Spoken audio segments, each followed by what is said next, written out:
Fellas, you know Degree Cool Rush deodorant, right? Well, last year they changed the formula, and guys were mad about it. One dude even started a petition. So guess what? Degree heard us, admitted they messed up, and brought the original Cool Rush scent back exactly how it was. And it's in Walmart, Target, and other stores now for under $4. So grab some and remember why its cool, crisp, and fresh scent made it the #1 men's antiperspirant for the last decade. Degree Cool Rush is back, and it smells like victory for all of us.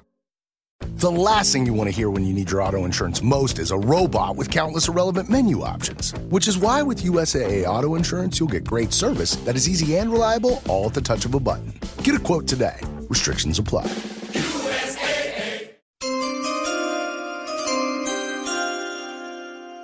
Welcome into 49ers Access, and the 2025 NFL Draft is in the books, and it culminated in a polarizing and exciting Day 3 of action that saw the San Francisco 49ers make 7 new additions to the roster, and we're going to break it all down for you tonight. So don't forget to like, share, subscribe, give us that 5-star audio podcast review, and let's jump in on Day 3 of the NFL Draft right here on 49ers Access.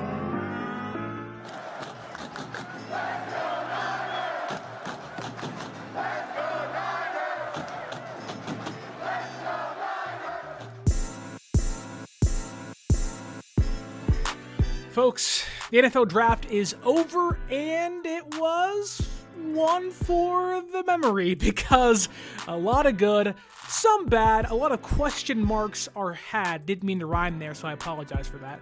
But there are a lot of things that fans still are wondering what's going on with the San Francisco 49ers, and I can tell you this. If there's one thing I've learned, whether it is during free agency, but especially throughout this draft process, it is that it's really hard to make Niner fans happy. It feels like every 5 minutes, it's a, why'd they pick that guy? Why'd they pick this guy? There's overwhelming anger, this upset feeling of like they failed in this year's draft, and I'm going to push back on that a little bit today. I can give you some credit here or there, but I do want to say that the NFL Draft is always kind of tantalizing because fans want their prospects.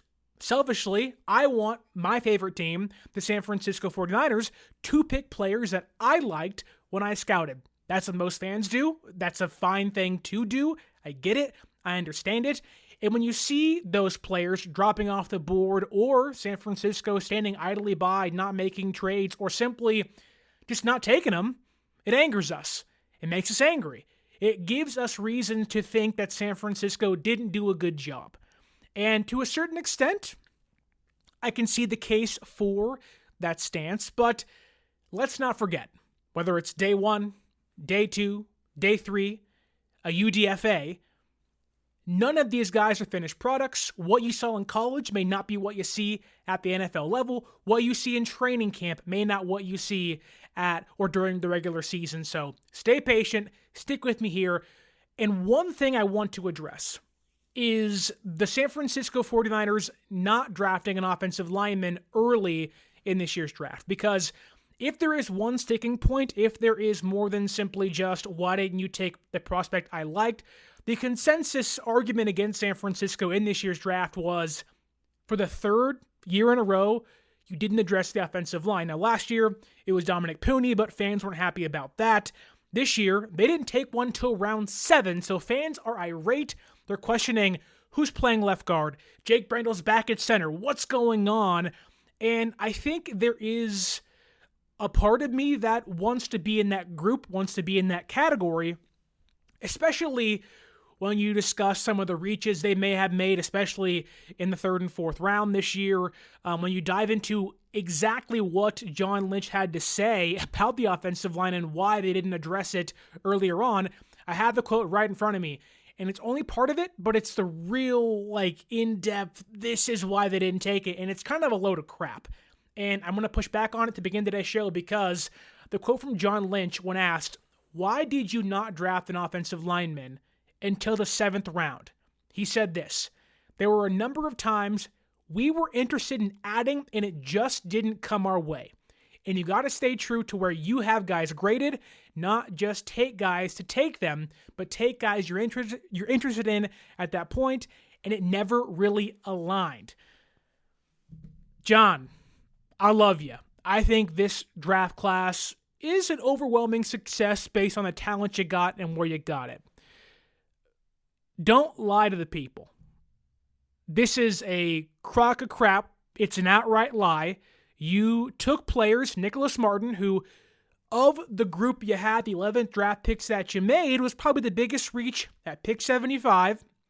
You probably could have had him at pick 128 and 160 maybe. You let Charles Grant go. You didn't draft Miles Frazier. You didn't even sign UDFA's Willie Lampkin and company. So, but to John's credit, you can't just draft guys because they're there. And I think a big portion of the fan base just sees guard, tackle, guard, and says, why didn't you get that guy? Why didn't you get that guy? Some guys don't fit your system. Some guys you can't run the wide zone.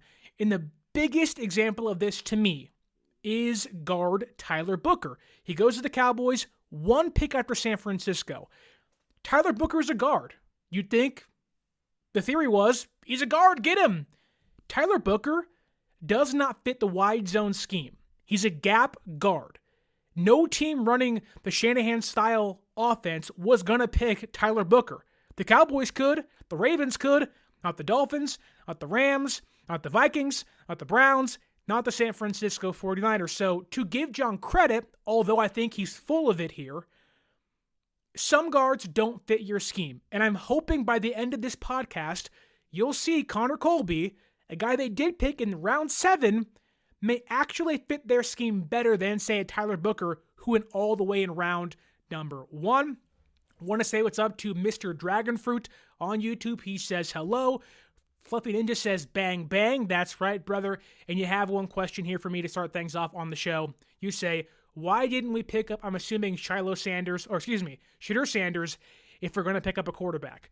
I would say go ask Mel Kiper that. He seemingly has a lot to say when it comes to Shedeur Sanders and his tirade, his rant that was at the NFL draft on Sunday. But I'll tell you this, look, Shedeur Sanders, I think, is the second best quarterback in this year's draft class. I think a lot of teams, from a talent-based standpoint, are going to not regret taking him, but probably should have taken him. Even the Browns, who it looked like that was an ownership stepping in and saying, you just take Shedeur. Like, just get it over with. You got Dylan Gabriel. Go get Shedeur Sanders. End this circus in what's happening currently. But if you're the San Francisco 49ers and you're going to pay Brock Purdy $55 million a year for the next 3 or 4 years, you are committing to a guy for the third time in your regime's history. The last thing you want is to draft Shedeur Sanders, bring in a sideshow, his posse, Deion Sanders, the limelight, the NIL money. That in itself is enough to say no. The talent's there to be a fine quarterback at the NFL level, but on top of that, I know a lot of us don't want to buy into anonymous sourcing, but you heard that throughout the entire process. Anonymous source says this, and I know you hear it from some people and you're like, yeah, right, but even Tom Pelissero, NFL Network, said he heard people in the interview rooms did not like Shedeur. He came across as he controlled things, not the teams who were going to draft him. Even Deion Sanders was up until March telling teams and people on social media openly, like, we control things. He's not going to blah, blah, blah. It wasn't until March where he was like, he'll go to anybody. So a lot of reasons why, mainly off-the-field reasons why, you don't take Shedeur Sanders, but even Kurtis Rourke, who we'll dive into today, not a big fan of that draft pick either. So a good question. Papa J says, what's up, Sterling? Like and subscribe, and let's dive into San Francisco's first day 3 pick, round 4, pick 113 overall, defensive tackle out of Indiana, my favorite pick of the draft class for San Francisco. That is C.J. West. He's 6'1", 317 pounds, only 22 years old. Let me tell you, folks, if you ask me to describe C.J. West, I can do it in 2 ways for you. The first one is, he a big old dog. He's going to get up in there, eat some guards up, move some centers over, and just open up holes for your edge rushers and your other defensive tackles on the interior. He'll be a dog in the running game. He will just be a monster for you on the interior. And the other way, and it's one that if my mom's watching, Mom, turn off here. I'm going to say some naughty words here. And I may sing for you for a second because C.J. West is a brick shit house. C.J. West is awesome. He's eating up dudes in the middle. C.J. West is a brick house. You do not want to mess with the San Francisco 49ers defensive line with who they got, Mykel Williams, Alfred Collins, and capping things off with C.J. West. I'll tell you what, folks, it's really hard for me to say San Francisco, albeit could have found a pass rusher on the interior that's still a need. It's really hard for me to poke holes in what their strategy is. The Cardinals, the Rams, the Seahawks, you are not going to be able to run against San Francisco.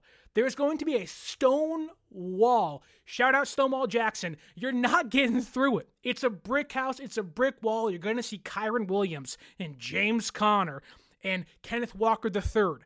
They're not going to go anywhere. Whether it's guards, centers, tackles, San Francisco may walk into this year with not the best run defense, but they're going to walk out of the draft feeling really good, telling the opposing teams in the NFC West especially, like, enough's enough. It's over with. You got two of the best run-defending defensive tackles in this year's draft. You have one of the best edge setters now in Mykel Williams. Saleh walked in and said, look, you gutted the defense. I'm going to rebuild that puppy in one draft, especially on the run side of things. And I think San Francisco, with this pick in C.J. West, they hit a home run.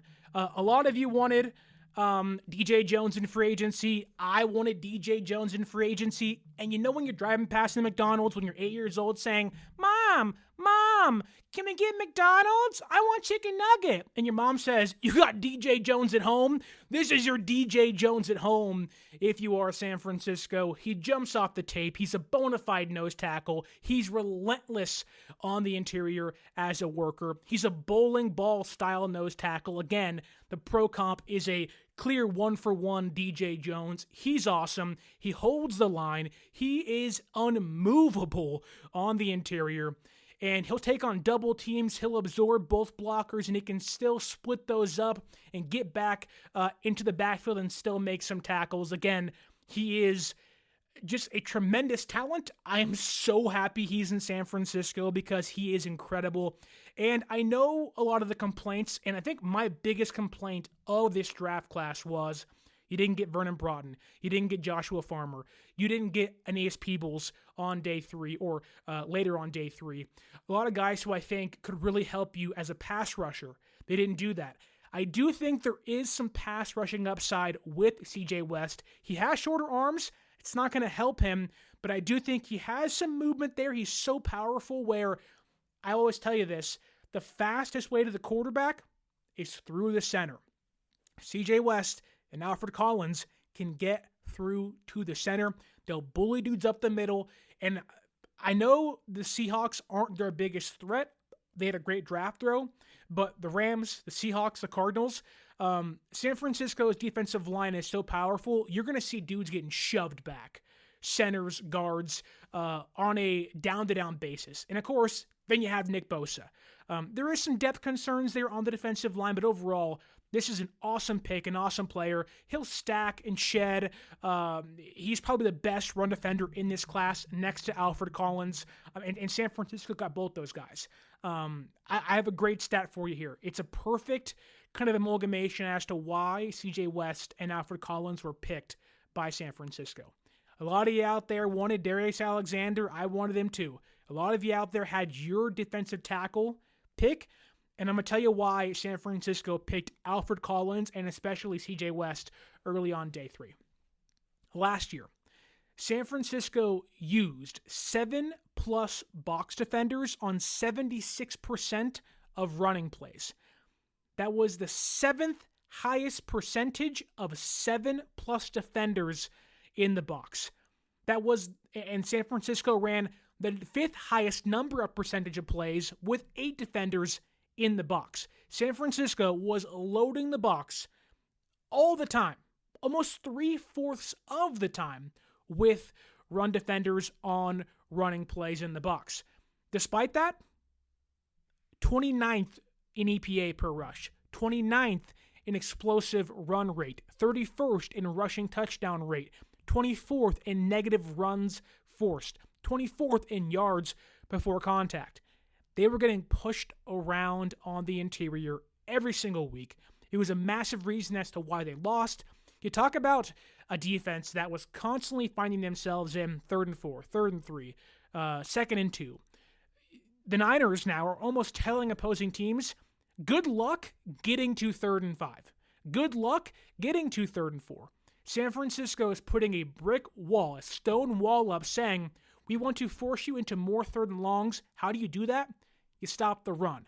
And San Francisco got two of the best run defensive tackles in this year's draft class, Alfred Collins and C.J. West.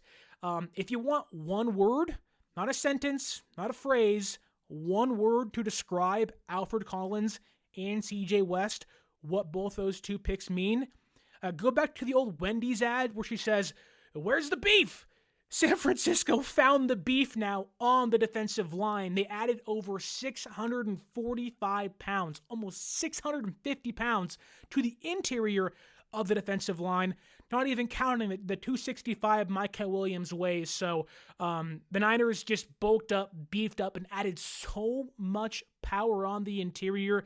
And I tell you this, there's so many reasons to love C.J. West, so many players to fall in love with because the tape, it's really hard to match tape with mentality, and C.J. West has a killer's mentality.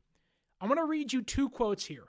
One is from his mouth verbatim, the other one's on his Instagram profile. C.J. West, in his post-draft press conference, said this, I just abuse centers, punch them in the face, be as violent as possible. If that's not the mentality you want on your defensive line, I don't know what you're looking for. That's exactly what you want from C.J. West on your defensive line. The next quote via his Instagram profile, in it, it's 3 small words. I hate quarterbacks. If that is not what you want on the interior, folks, he's a great player, great mentality. He's a good dude overall. He's rather young compared to Darius Alexander. He's 25. West is, 23 years old, or 22, excuse me.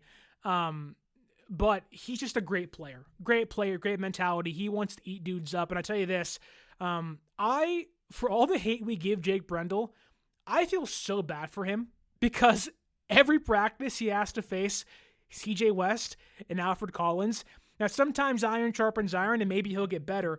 But, man, that dude's going to be broken and bruised before week 1 because they got quarterback hunters and killers on the interior now. So it's a great pick for San Francisco.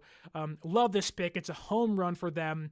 Again, you get now a phenomenal run defensive tackle, 2 of them, mind you, for the next 4 years on a pretty cheap contract. And even if Salah's a 1-year rental, this draft dictated the defense that it's come for years. Like, they got dudes and dogs on the defensive line. Now, obviously, they have to grow and get better. And I think mainly Micah Williams and C.J. West can grow to be a competent, if not good, pass rushers. And I think C.J. West, they're hoping, can grow faster as a pass rusher than Alfred Collins. It's there. Got to unlock it. You have Kosaric, you have Salah. There's a lot to like from C.J. West. And overall, you fast forward 5-10 years now, you may look back and say that was the steal of the draft for San Francisco. So it's a great pick. And funny enough, 2025, we saw what they did. They gutted the defensive line. Hufunga's gone. Greenlaw's gone. Floyd's gone. Collins is gone. A lot of cuts.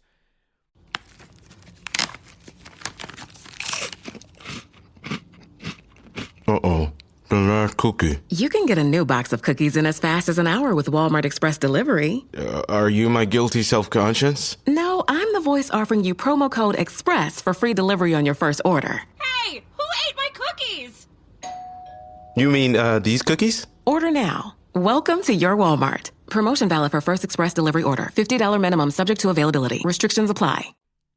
If you rewind the clock all the way back to 1981, this was the first time since 1981 the San Francisco 49ers took 5 defensive players with their first 5 picks in the NFL draft. I'll ask you this. What happened in 1981? I'm not saying it's going to be Lombardi time, but usually teams don't do this. But when they do it for San Francisco, it has worked out in good ways. Now, obviously, I believe that was the Ronnie Lott draft, so if Mike Williams becomes a Hall of Famer, then it's even better, but it's pretty high expectations for a team, I think, needs it in a big way. But they did pop their offensive cherry on day 3 in round 4, bringing us to their second pick of the day at 138 overall, wide receiver out of Ole Miss, Jordan Watkins, 5'11", 196 pounds, 23 years old. And this is where a lot of people's gripes picked up. Because a lot of people complained about Nicholas Martin. I was not against the pick, just where it happened. I think Nicholas Martin was probably going to be there on day 3. But who knows? Maybe I'm wrong there. This is where a lot of people started to say, wait a minute. And if you were lost on day 2 because of Nicholas Martin pick, you were even more lost on day 3 because of this pick here. They won you back with C.J. West, and they lost you all over again with Jordan Watkins. But I do want to let you know that this pick actually, it might be pretty good when it's all said and done, because he's a 3-year starter at Ole Miss. He is a sure-handed field stretcher, an excellent deep ball tracker. He caught 55.6% of contested catches. That's really good.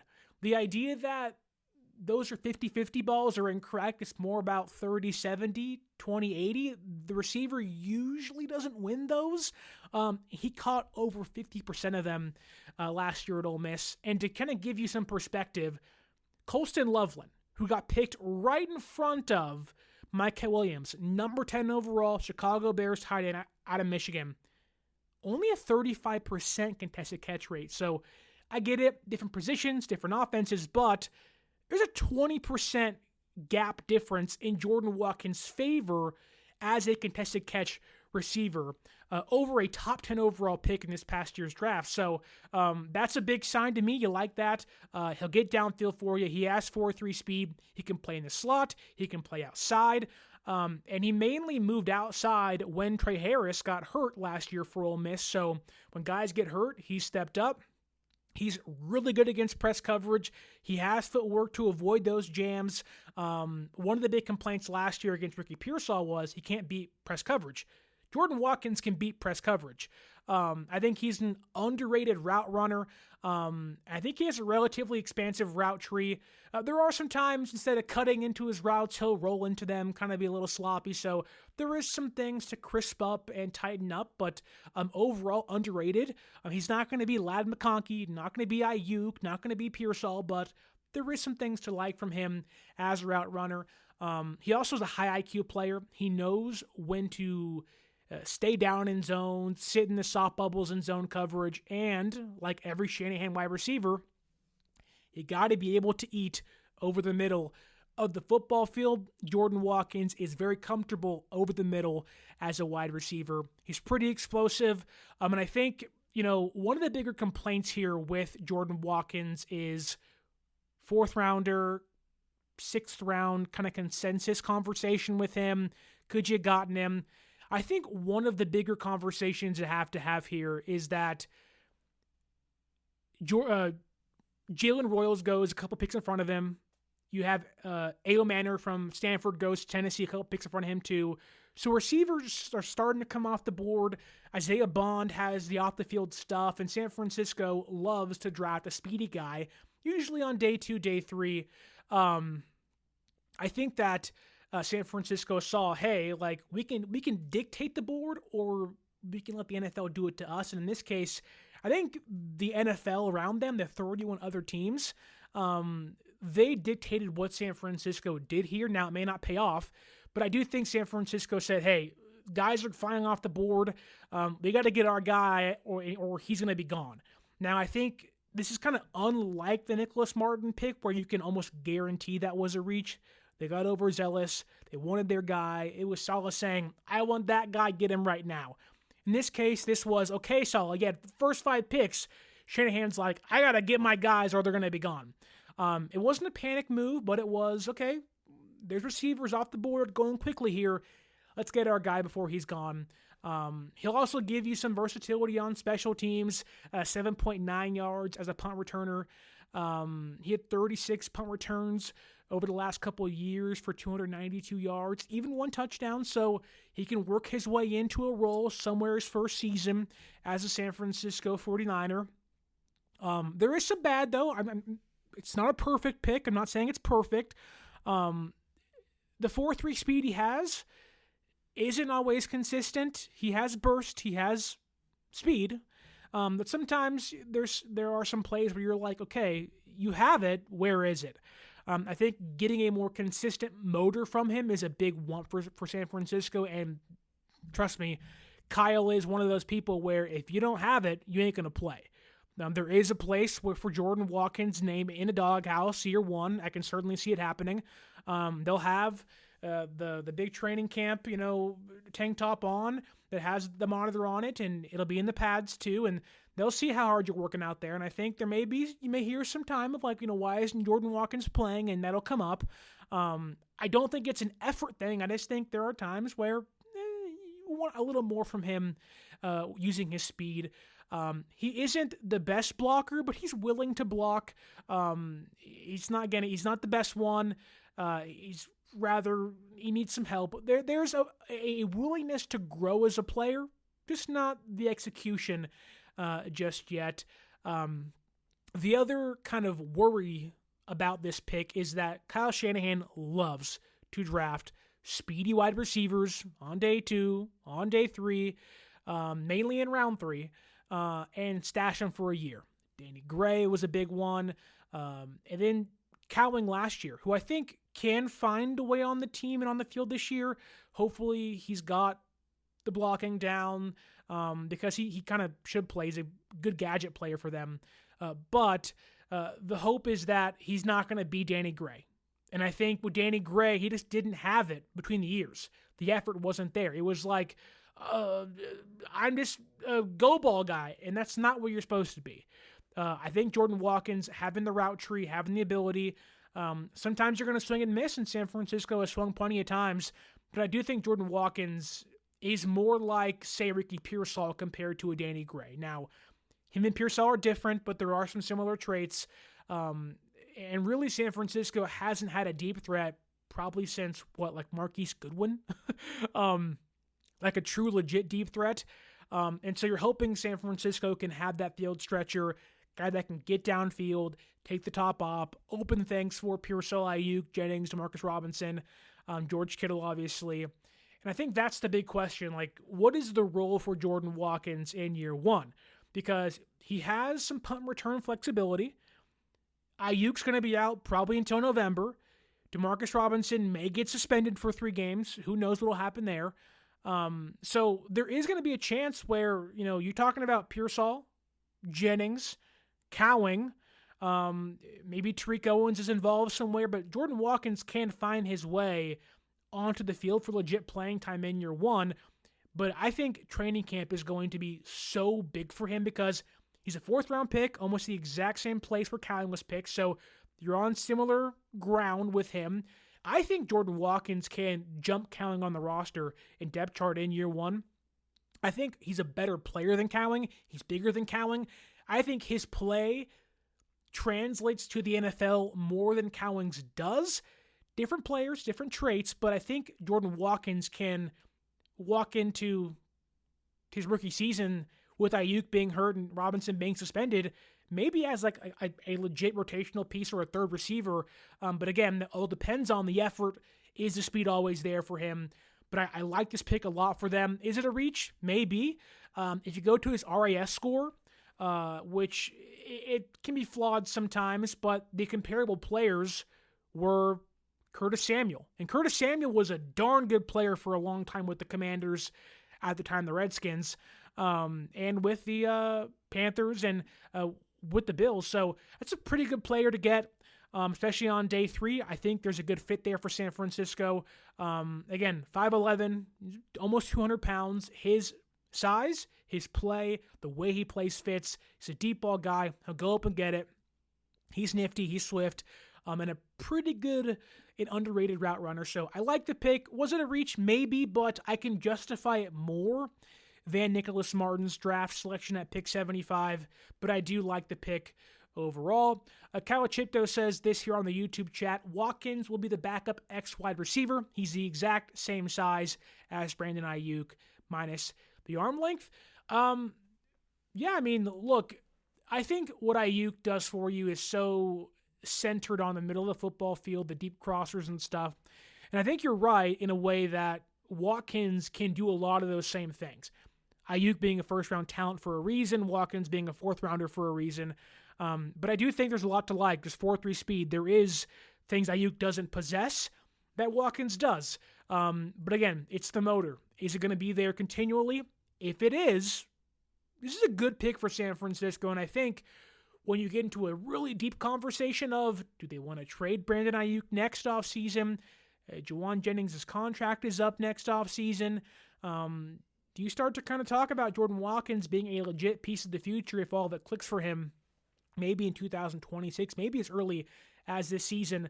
I think there is a lot of Jalen Noel light from him, who went to the Texans earlier in the draft. Very similar players, different sizes, mind you, but very similar players. It's almost like if you didn't get Jalen Noel, you want Jordan Watkins. I think there's a route for Jordan Watkins, and this is a pretty big pro comp, and I want you to breathe when I say it. There's a route for Jordan Watkins to have a similar path to playing time like Tyler Lockett. I think that, Lockett came in, 5'10", 5'11", slot guy, was kind of that mid-round pick. He shocked some people. Who is this guy? And became one of the best receivers in the NFC West the past decade or so. I think Jordan Watkins, again, everything has to go right, but there is a little bit of Tyler Lockett play style, and the way I think he does go up and get the football. He attacks the football in the air. I like it a lot. And I think he gives you a lot more than Cowing does, Tariq Owens does, Isaiah Hodgins does. I think this is a good pick for San Francisco, and it could pay off dividends if the plan is in, a year's time to say goodbye to Brandon Ayuk when it's all said and done. So a very, very, very light Tyler Lockett comparison for Jordan Watkins. Round 4, pick 138 for San Francisco. And moving along to pick number 3 of the day. In round 5, 147 overall, running back Jordan James from Oregon. Now, if you know me, you've watched the channel or the podcast, I was a DJ Giddens truther. And it pains me to say San Francisco passed up on my boy a lot out of Kansas State. But what does Jordan James give you? Would I have picked DJ Giddens? Yes. But what does Jordan James give you? He's 5'10", 208 pounds, only 21 years old.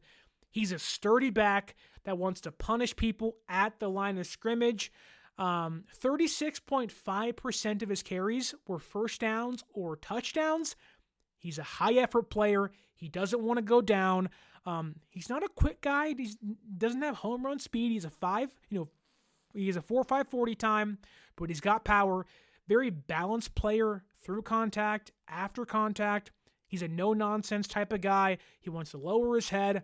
He's not going to make you miss in the open field. He'll say, can I go through you instead? And he's got that pop. He's got that power. He's got that contact. He wants to stay up. He'll fight for extra yards. Again, not a home run hitter. He's not going to be Garendo or Christian McCaffrey. However, he ranked 10th in the FBS for carries of 10 or more yards at nearly 40. He had 39 of those suckers for 10 or more yards. So again, in that kind of 10 to 15 yard range, he's a dog. He can get to that second level, lower his head, knock some guys down. And I think he's actually a really good complement to Isaac Guerrero, who last year, he's a speedster. He's a wide zone guy, not an end zone guy. He's a boomer bust kind of player. He has that 4.3 speed. He's a wide receiver archetype, wants to get out in space, make guys miss, has relatively poor vision. Jordan James is the exact opposite player. Not 4.3 speed, 4.5 speed. Not poor vision, really good vision. Isn't a home run hitter. He wants to hit doubles. He wants to hit singles. He wants to do the dirty work, give him 10 touches a game, 15 touches a game, and say, hey, can you give me 75 yards, 60 yards on a meaningful third down? Can you alleviate Christian McCaffrey? He isn't the wide zone player. He's the inside zone player. He wants to go between those tackles, lower his head, get behind Ben Barch and Brendel and Dominic Pooney, and just continue drives. There are some players that we're going to get you touchdowns on first down. Jordan James gets you touchdowns by continuing drives. He is a drive continuer out of the backfield, and I think he is a really good Jordan Mason replacement. So you trade him away, and you get what probably would have been Kyle Shanahan's third-round running back on day 3 in round 5. Hard to argue with that if you're a Niner fan. He isn't the biggest guy. He's a balanced player, very decisive in his cuts where he goes. Isaac Guerrero last year, you could tell he was rather raw, needed time, and the more he played, the better he got. But there's some injury history there with Christian McCaffrey and Guerrero now. Jordan James doesn't miss time. He's a one-year starter at Oregon, fresh legs, and you guys know this, that one of the bigger complaints I had about Jadon Blue and Bayshon Tootin, who were always mocked to San Francisco. All the people on Twitter, all the pundits were like, oh, these guys are going to be great, and that's Shanahan, San Francisco style. And I think those guys can have good NFL careers. However, every mock draft we did, we talked about this. Fumbles was a massive problem. And I said, Shanahan's going to hate this. This is not a Kyle Shanahan player. Turning the ball over, that's what you want? No way. Breida got cut or bench mid-season for that stuff. Jordan James in college, zero fumbles. Zip, zilch, nada. He doesn't fumble the football. Sure-handed out of the backfield, 2 hands over the ball, lower your head, get in your cuts, find a hole, and go. That's what Jordan James does, and I teased it on X and I teased it on Twitter, so you may want to follow me on those social media platforms. I said I was going to drop you a nugget, a stat, that every Niner fan is going to love. Because what was a massive problem for San Francisco's offense last year? When they got to the red zone, they couldn't punch it in. They couldn't score. Was it a receiver problem? Was it a quarterback problem? An offensive line problem? A running back problem? Well, I'm here to let you know. Jordan James scored 15 touchdowns last year. Every single one of them came in the red zone. They got a dude that wants to punch his ticket to touchdown town whenever he's in there. He's a guy that says, oh, red zone, I'm seeing red. I want to get there. That's where I want to be. I don't want to be at the 25 or the 30. Get me inside the red zone now. Get me inside the saloon font in the red zone during the playoffs. That's what Jordan James does. I like this pick. Would have been my choice? Llévate más de lo que esperas todos los días con el nuevo McValue en McDonald's. Ahora puedes comprar uno y sumarle otro por $1. Así que cuando tu equipo favorito enfrente a sus rivales, enfrenta tus antojos con $5 Meal Deals. Y si estás corriendo para alcanzar el desayuno, corre al app para llevarte ofertas antes del cutoff. Tú decides, y con McValue, tu decisión siempre rinde más. Precios y participación pueden variar. BOGO $1 válido para un producto de igual o menor valor. Debe estar registrado en Rewards para ofertas en el app. I don't know. Maybe not. But there's a lot to like from Jordan James out of Oregon. You heard the entire offseason. Again, wouldn't have been my pick, but who am I to question? Bobby Turner and Kyle Shanahan, especially not in round 3. On day 3 is an entirely different question. Obviously, they have Guerendo, they have Christian McCaffrey. You add Jordan James to that mix. He's going to probably be running back 2 this year. I think you're going to see a lot of Guerendo and Jordan James, and of course Christian McCaffrey. But if McCaffrey gets hurt, San Francisco has Jordan Mason 2.0, but doesn't fumble. Because the game against the Cardinals last year haunts me, where you're at the goal line, you were about to punch it in, take a lead, boom, fumble. And you're like, Jesus, man. Jordan James doesn't fumble and scores touchdowns once he gets to the red zone. And that was a good time to pause and say, if you could, like, share, subscribe, and don't forget to use that promo code 49ersAccess, 49 ERS ACCESS at SeatGeek.com and save yourself $20 off your first purchase. Look, San Francisco added 11 players in this year's draft. Added a few UDFAs already, 5 or 6 signed.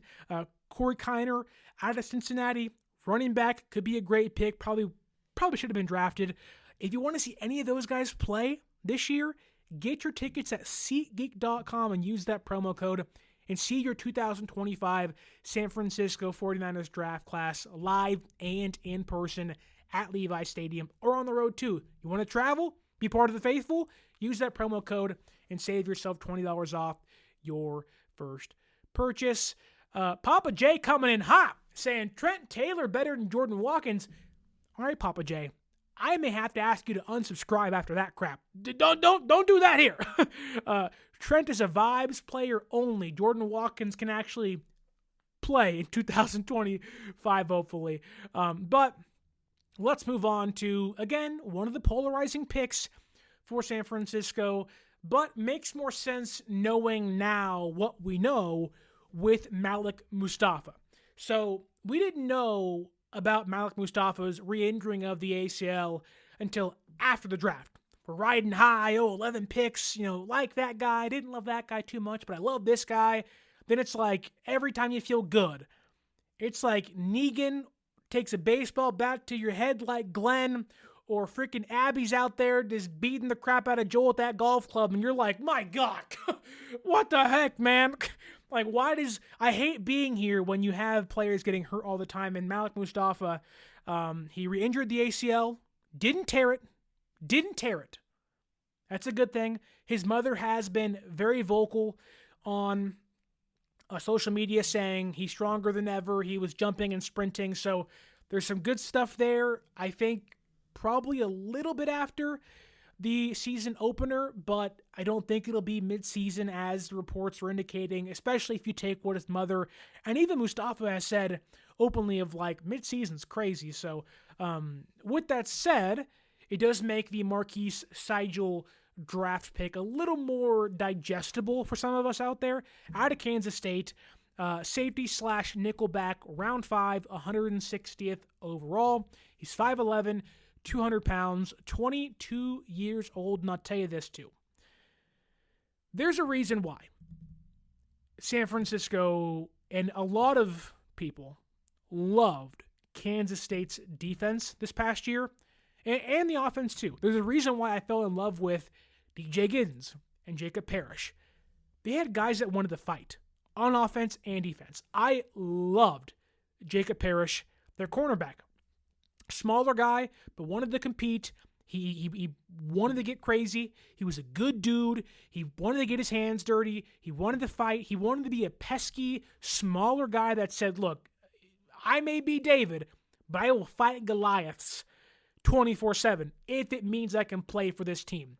And while Marquise Sigel is smaller than him, there's a lot of traits that are similar. Again, they're different players. Parrish is a much better player at this point in time and probably will be for the next decade or so at the NFL level. But Kansas State's defense had a bunch of feisty underdogs that wanted to uppercut their opponents. It's a reason why, again, I love Jacob Parrish.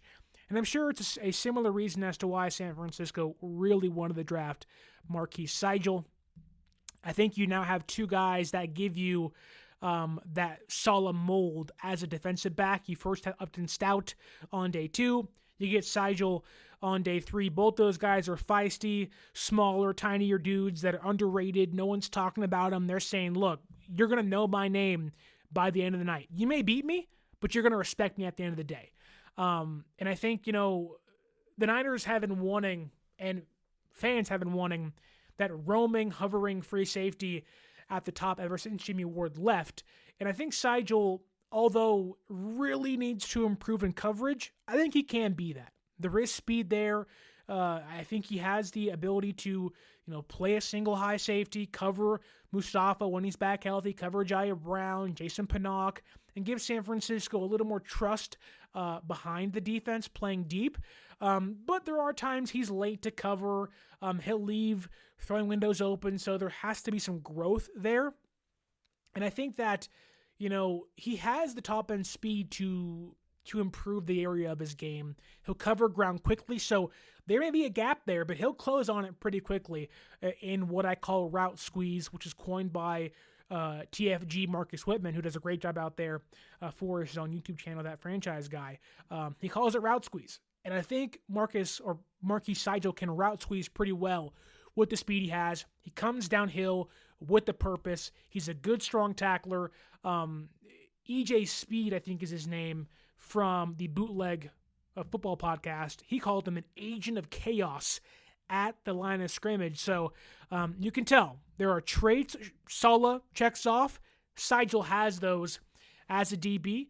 There may be concerns knowing the coverage skills are kind of lacking, that he may project to be a nickelback at the NFL level, but he does give them some versatility.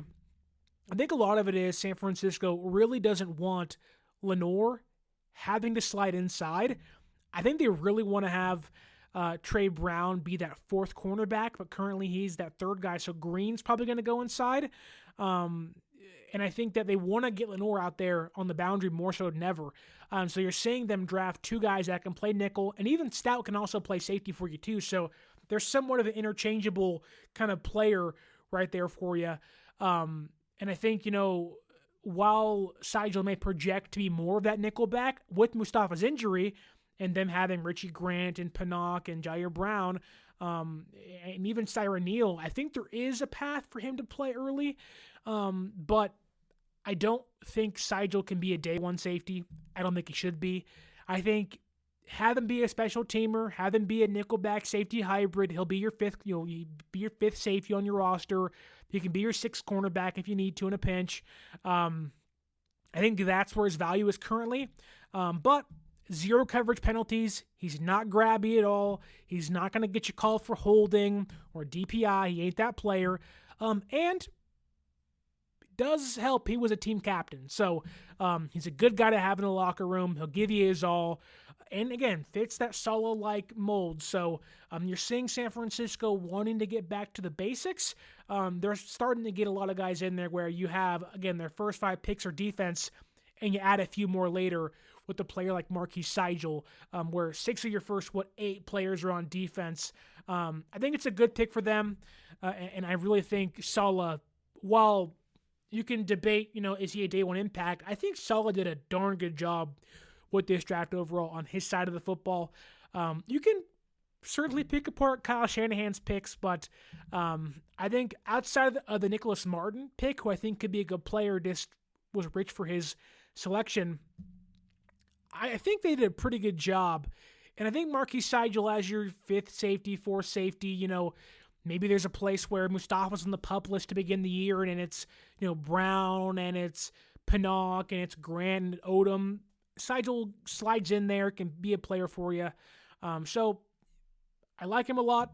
The only problem is he really doesn't give you much on special teams. He didn't do it at Kansas State. He was a core special teamer for NDSU, but didn't do it at Kansas State. So we'll see what he can do for San Francisco in training camp. Again, for Watkins and Seigel, those are 2 players where you're like, training camp is a big place for you. This is your stomping ground. This is where you can make a name for yourself. And so you're hoping that young guys can step up where, yes, training camp is always important. Like that's where, young guys come in and make a statement. But, San Francisco is never afraid to have 5th round picks play over free agent signings or second-round picks or third-round picks. So I think if Sigel can make a name for himself, Watkins can stand out. Those are certainly two players to watch. They're underdogs, and they do want to fight for a spot. So I really compare, and I talked about him a lot during the draft process, Mac McWilliams, who I think went to Philadelphia in this year's class. Shorter-armed guy, but he was going to push veterans on his roster. Sigel has that to him where he's going to make veterans earn their spot. And it's a good player to have in your room to push some guys around him that may feel complacent. No. Like, Jair Brown, year 3, big year for him. You're going to get pushed by a player like Marquise Sigel. He may not start for you, but there's some grit behind those eyes you want to have on your defense. Tommy Huxley says this, Sterling, Kyle can't draft for crap. So many reaches on offense, no offensive line. I'm so freaking pissed, man. The offense gets not an F, they get a Z, and the defense gets a B. Tommy's going off here. Kyle needs to get his dumb ass out of the draft room forever. He also says he neglects the offensive line is the reason he won't ever win a gosh darn Super Bowl. Bobo says here, I agree. Tommy the Choke Shanahan. Kyle the Choke Shanahan. I kind of already addressed the offensive line, but I'll do it again if you weren't here. I know you don't want to hear this, and I would push back. And I don't agree with John Lynch, but, there's the guys they could have picked. Charles Grant, Miles Frazier, Logan Brown, Chase Lunt. There's players there. Some guys you can't take. Jonas Savaiinaea went like 38th overall on day 2, so you can't help that. But the Raiders drafted like 6 offensive linemen. I think San Francisco could have done better. And I think a lot of my problems come with the next pick. And I think where the draft, comes into play. And the next pick to me is my biggest, what are we doing kind of pick. Mainly because I do think you could have gotten Nick Martin on day 3. I do think you could have gotten Jordan Watkins a little later. I do think you could have got Marquise Sigel a little later. Now, again, maybe I'm wrong, but there was a big gap. And I think here's a lot of people's contention points with San Francisco and their draft. Because I was shocked as well that San Francisco made no trades. From pick 160, they sat there and didn't make a move until pick 227. They wanted to make all 11 of their picks. Now, maybe they tried for a trade and it didn't work out. And I think the next pick being quarterback Kurtis Rourke from Indiana in round 7 at pick 227. This to me is like the WTF pick of the draft. Not because of the player they took, but to me, I'd rather trade pick 227 and say, pick 252 and get up in the 180s. Now, maybe they tried and teams said no, but when you're seeing offensive linemen come off the board and you hear John Lynch say, well, there was guys we liked, but, didn't want to reach and, didn't want to do this and that. And it's like, well, John, sometimes you're right and you want to pick the guys that you like. And I think San Francisco walked away with 2 offensive linemen. One is a draft pick and one is a UDFA that can't help you. However, what are we doing? You have Brock Purdy, who you're going to pay $55 million a year to most likely. You sign Mac Jones to a 2-year deal. You like Tanner Mordecai, at least somewhat, still on the roster. And then you draft a quarterback. Now, Kurtis Rourke is 6'4", 230 pounds, 6 years in college, 25 as a rookie. This past year at Indiana, over 3,000 yards, 29 touchdowns, 5 interceptions, 19 big-time throws, 10 turnover-worthy plays. He's a true pocket passer, a 3-time captain. He's a fundamental passer. He has good balance. He has good footwork. He has good mechanics.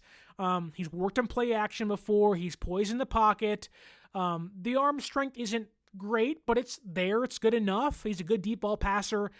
He can process, but he wasn't asked to process much at Indiana. He's a one-read quarterback there pretty much.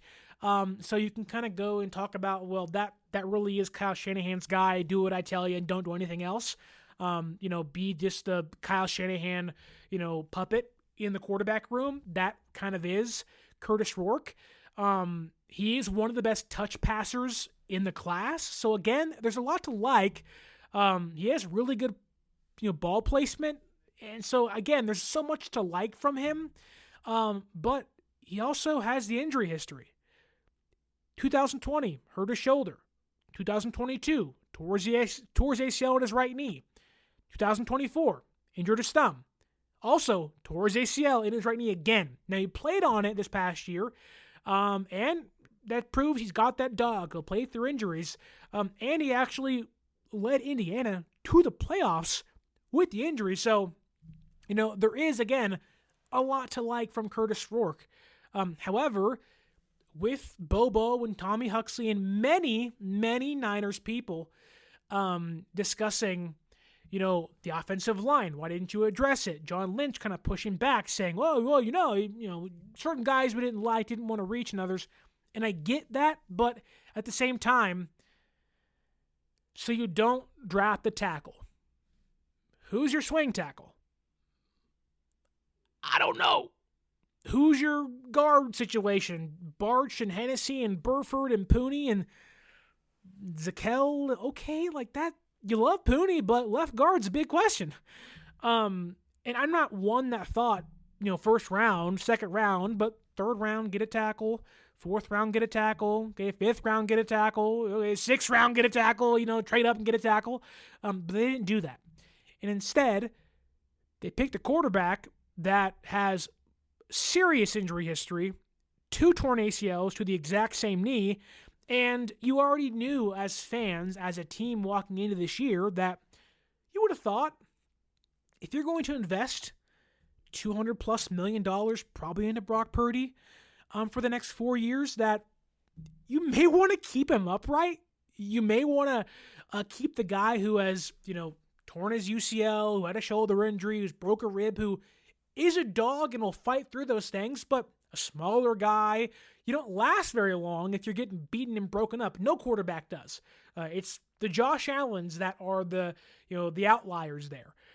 It's not the Drew Breeses, the Russell Wilsons. Like, those guys can do much for you, but they're smaller guys. The more hits they take, the more injuries they happen. And so to not address the offensive line from a pass protecting point of view, to then take the quarterback that probably has some of the biggest medical red flags in the class, not named Quinn Ewers, who fell for those exact reasons. That's where I start to say, what are we thinking? And it's no indication or not indicative of how I feel towards Connor Colby, their next pick in this draft. But, I understand quarterback is the most important position on the football field. If you ain't got a guy, you're not going to be good, most likely. It takes a really good defense and a lot of good players around them to carry a bad quarterback. And I get, wanting to take one of those guys. San Francisco, of all teams, knows sometimes you got to have 3 of them to go to the playoffs. And so, Brock Purdy's here for a reason, franchise quarterback for a reason, because 2 guys in front of him got hurt and he got a chance. Which, okay, if that happens with Kurtis Rourke, that sucks, but okay. But even then, wouldn't you want the guy that's healthy and can stay upright and not have 2 torn ACLs and a shoulder injury and a guy who probably isn't going to be ready for training camp? And if he is coming off an ACL. He's probably not going to play. One, he shouldn't play because you have 2 guys in front of him getting a big chunk of change in Brock Purdy and Mac Jones being a clear-cut, head and shoulders better quarterback than him. But even if he was asked to play, is he going to play in preseason? Is he cleared to get tackled? Is the ACL okay? That's where I kind of complain, because in my head I go, okay, you wanted the quarterback, fine. Max Brosmer is there. Minnesota grabbed him because Max Brosner fits San Francisco's scheme, fits that Kyle Shanahan, do what I say, and just execute what I'm doing for you. Let's see, similar quarterback. Now, Kurtis Rourke, to me, when healthy, is better, but if healthy is not really the word you want to tie to a player at 25 as a rookie. It's not real. Like, Josh Simmons, tackle, Ohio State, goes, 31 to Kansas City. It's a great pick, but that's still a big risk. Because if he's not healthy, well, oops, it's a swing and a miss. And so it's 7th round, whatever. It's a flyer on a guy for a stash. Maybe it's just me. I don't like stashing a player off a torn ACL that maybe you're projecting to be your quarterback 3. Do you want him to be Brock Purdy's backup in 2 years? And that's a long ways away. But even then, like, the draft board itself had Brashard Smith, who goes the very next pick, and I get it, you don't want to get 2 running backs, but Brashard Smith is good, and he's probably a 4th-round pick, but Casey got him around 7, so I would have took Brashard Smith and signed Max Brosmer as a UDFA. Zeke Biggers was there. Essa Pohl, who, again, goes to Kansas City as a tackle. You didn't get one of those. 500 pass pro snaps. Didn't give up a sack. You didn't bring that guy in? Why? Kobe Bryant, who was probably a 4th-round pick. I don't know why he fell, but he goes to the Falcons. You don't want a better cornerback? There are people out there all across the country pushing boundaries to grow the game of golf. Like champion speed golfer Lauren Cupp, who plays faster than anyone else. And Will Lowry, whose work in the golf community inspires more kids to get into the game. As a champion partner of the Masters, Bank of America supports everyone determined to find out what's possible. In golf and in life. What would you like the power to do? Bank of America. Bank of America N.A. member FDIC, copyright 2025, Bank of America Corporation, all rights reserved. That's weird to me. Jake Brenningstool, who also goes to the Chiefs, a phenomenal receiving threat. He'll probably somewhere down the road become Travis Kelce's heir apparent. He's that good of a player out of Clemson. Sean Dolak, linebacker. The Rams took him as a UDFA. I get Nicholas Martin's there, but Curtis Robinson's off a torn ACL. Do you trust Bethune? Do you trust Nicholas Martin? He was hurt last year as well. You don't want Sean Dolak, who's a darn good football player out of Buffalo, now at the Rams. Nick Nash, wide receiver, San Jose State. Caden Prescorn, also a tight end. He didn't take one of those. Jalen Conyers, out of Texas Tech, didn't take one of those. Logan Brown, tackle.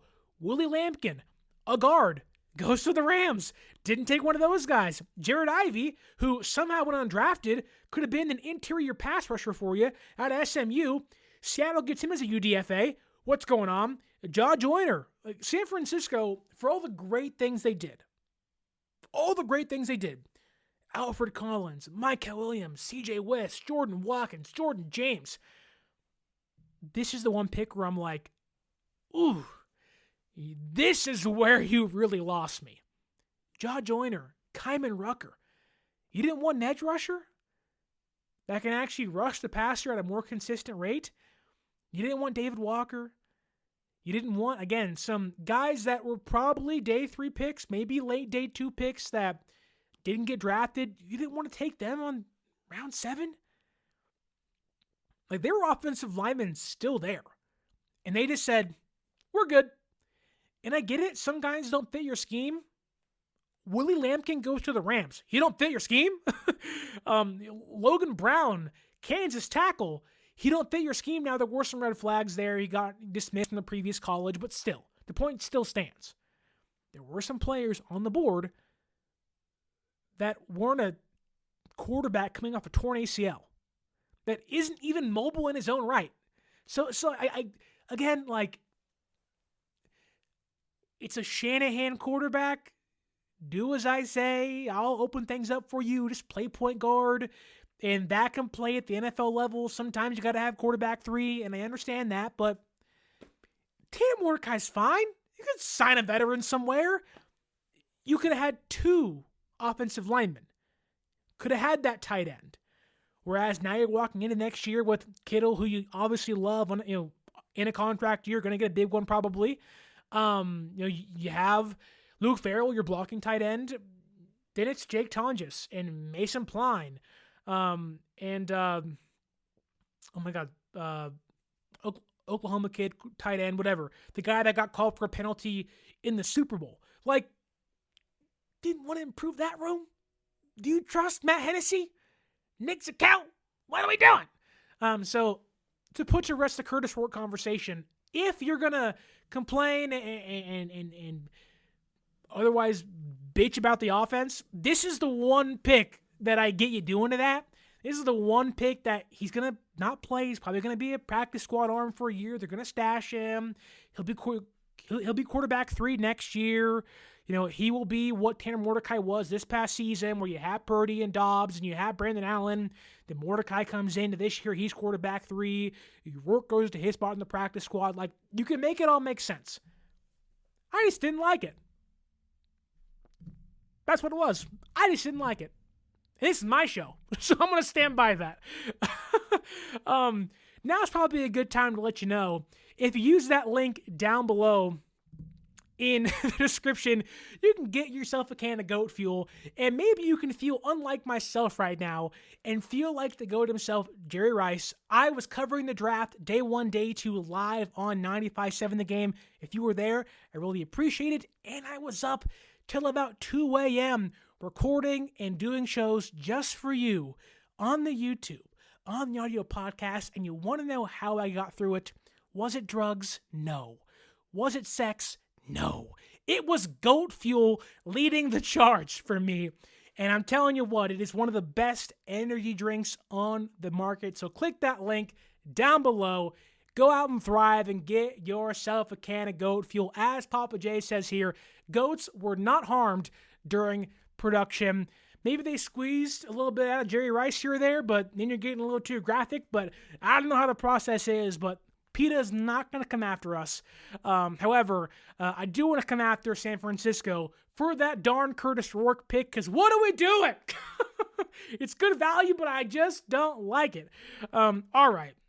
The penultimate pick for San Francisco in the 2025 NFL Draft, where we just slammed them for not taking an offensive lineman. They take one here. And we all said, oh, what the heck, man? Finally, they took one. That is Connor Colby, guard, and maybe a little bit of a tackle from Iowa, round 7, 249th overall. And this is where I tell you, everything I just said about the offensive line might be wrong. Because Connor Colby, to me, is a pretty good pick for San Francisco. 6'6", 309 pounds, 22 years old, 32-inch arms. And to, again, go back to what John Lynch said, some guys didn't fit our scheme. Some guys, we had certain grades on players and we felt like that we didn't want to reach for them. They weren't there. They got picked, whatever. Essentially what it's telling you is that the guys you liked, we didn't like. The guy they did like, it makes a lot of sense why they liked him, because Connor Colby is an excellent wide zone scheme fit. He can play guard, maybe in a pinch. He has played right tackle in college. He's a good athlete. He has a mean streak, has a run blocker, a 74 PFF run block grade in over 1,000 opportunities. At Iowa, he's freeing up space for Caleb Johnson, who's a highly touted running back in this year's class.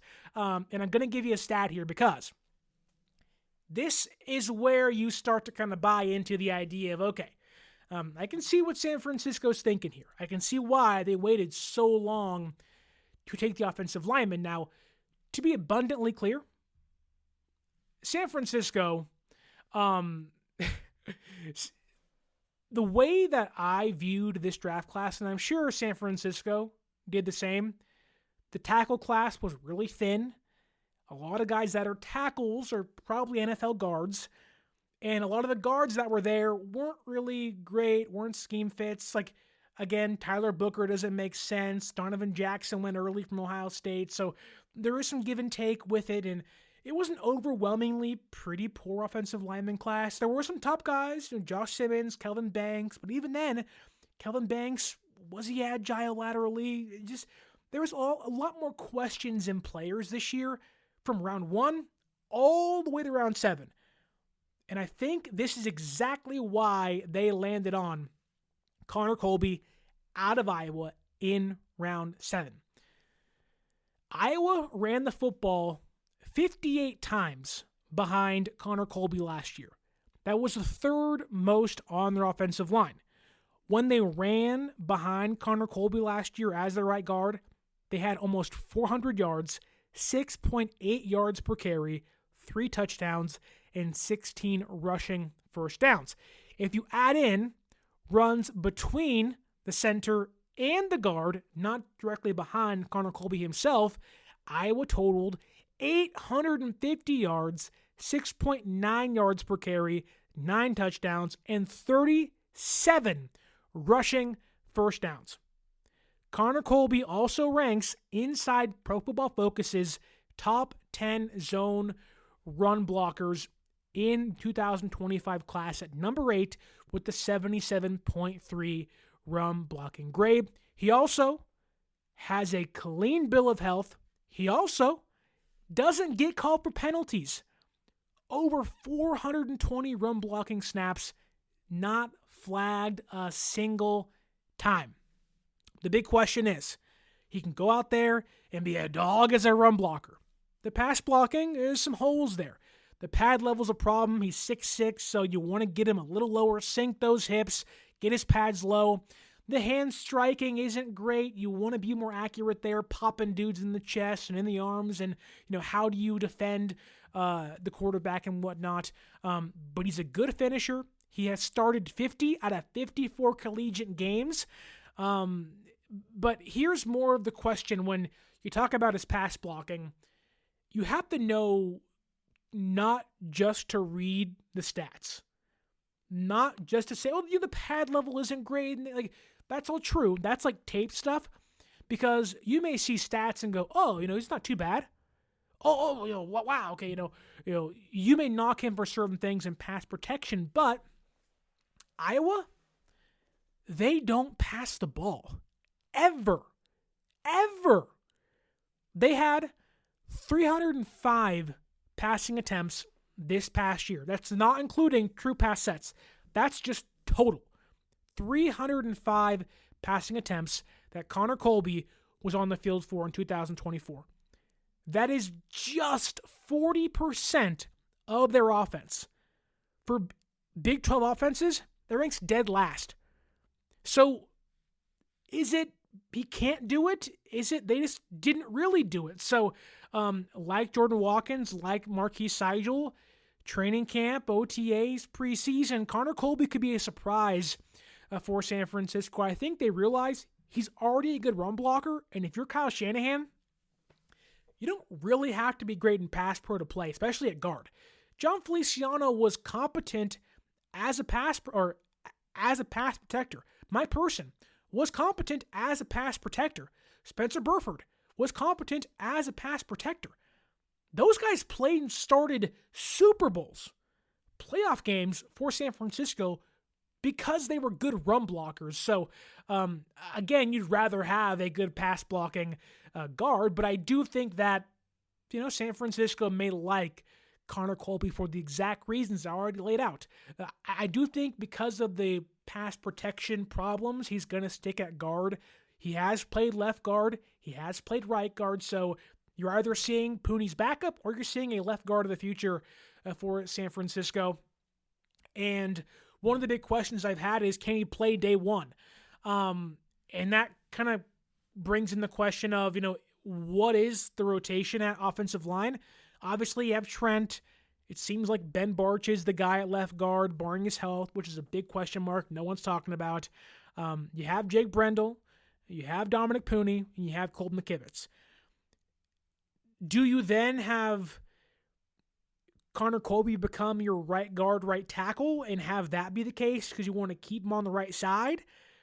Do you have Spencer Burford be your swing tackle? He's played right tackle at the NFL level. He's played right guard. He's played left guard or left tackle. There is experience there for him to play tackle and guard behind Trent, behind Barch, behind Pooney, and behind McKivitz. So that's an option. Or do you want to keep Burford on the left side? He told Jordan Elliott last year that I'm more comfortable on the left side. So does that mean he's the left guard, left tackle, and Colby is that right guard, right tackle?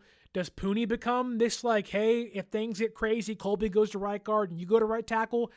A lot of questions have to be answered.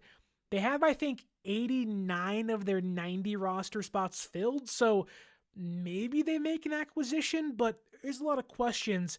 And I do think that, Connor Colby, having played left guard, if Ben Barch goes down, Connor Colby could become the left guard.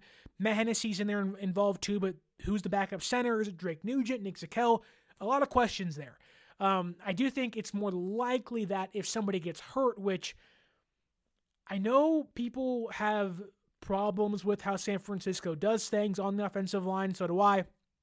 And one of my bigger issues isn't the fact that they're not replacing starters. It's that this is a 17-game season, 18-week season, plus playoffs. Someone's going to go down. Someone's going to get hurt. You have to have 6, 7 guys that can play. Whether it's 1 or 2 games, Trent and the ankle, that's a problem. Ben Barch has been hurt every single year of his career. Jake Brandel's in his mid-30s. Someone's going to go down. You have to have not 5 guys, 6, 7, 8 guys, and I think Connor Colby can be one of those players, but that's my bigger qualm, if you will. My bigger problem with how they do things is that, you don't have the dogs or the horses to run this race yet, but I think Connor Colby can be one of those guys, and I think at a certain point he could play in year 1, strictly based on how good of a run blocker he is, but I think injury is the pathway. Unless somehow training camp, somebody goes down, like last year, Dominic Pooney, Feliciano gets hurt, Burford gets hurt, Pooney takes over and doesn't let go. You never know what can happen at the NFL level. So I think injury is the quickest way, but if you can run block, you're going to play in Shanahan's scheme, so we'll see what happens. And that brings us to the final pick of the 2025 San Francisco 49ers draft class. Pick number 11 on the board. They didn't make a single trade. They stood pat, and with the final pick, they said, Saleh got his guys, Shanahan got his guys, let's bring on Brant Boyer, and let's go get your guy, because San Francisco took Montana wide receiver / special teams specialist or kick returner out of Montana, Junior Bergen, round 7, 252nd overall. He's 5'10", 184 pounds, 4.53 40-yard dash. And I'll tell you this, not a receiver. I'll tell you this, he ain't going to give you much as a pass catcher. However, Ryan Reynolds here from Mint Mobile. I don't know if you knew this, but anyone can get the same premium wireless for $15 a month plan that I've been enjoying. It's not just for celebrities. So do like I did and have one of your assistants switch you to Mint Mobile today. I'm told it's super easy to do at mintmobile.com/switch. Upfront payment of $45 for 3-month plan, equivalent to $15 per month required. Intro rate first 3 months only, then full price plan options available. Taxes and fees extra. See full terms at mintmobile.com. this is a pure Brant Boyer pick. He got his long snapper. They're working out a kicker in the minicamp this next week or so for the rookies. He may replace Jake Moody. Who knows? Now he's got his kick return, punt return specialist. Last year, new return rules. As a kick returner, as a punt returner, they want to get more dangerous in every single facet of the game. They tried last year with Isaac Grendo. Mixed results, a few fumbles, some good returns. Had the big one in the preseason against the Raiders, and we all said, wow. But you're probably going to want him in the backfield more that Jordan Mason's gone. You have Jordan James, Corey Kiner, who I think will probably be the RB4 coming out of training camp. And so you want to move Grendo as a pure running back with maybe a pinch of return game if there's a pinch or a need somewhere someone else goes down. You tried Deebo Samuel. He was their dynamic, hit us a home run when we're down by 2 scores late in the game or need a big spark. At times that worked, at times it didn't. Junior Bergen could be that team or be this team's home run hitter in the return game. He can be San Francisco's best returner since Ted Ginn. Much better already than Richie James and Allen Rossum and I don't know who else they've had. Ray McLeod. Junior Burgeon, while yes, this is a somewhat of a throwaway pick, it is simply just, hey, we got one pick left. Who do you think fits the most niche need that no one's talking about? Jordan Watkins has some special teams ability. Junior Burgeon, his entire versatility, his entire specialty is on special teams. He's a dog. Like, he's exciting. He's an excellent return man. I know the 4.5 speed doesn't blow you away, but he plays a lot faster than that on special teams. You put the ball in his hand, and it's an entirely different player. I'm going to read you some stats here because I know it's Montana, but if you include the FBS and the FCS, Junior Burgeon was the highest graded punt returner in either division, either league last year. He was the best punt returner in all of college sports. Over the small guys, the little guys, the SEC, the Mountain West, he was the best dude in both leagues. Over his career, 8 punt return touchdowns, including 3 last season at Montana, averaging 24 yards per punt return, and over his entire career in the Big Sky, 16.71 yards per return. That is third in Big Sky history, just behind Cooper Kupp, who had 17. So you're seeing a very dynamic player as a return man, and as a kick returner, 1 touchdown, 23 yards per return in his career.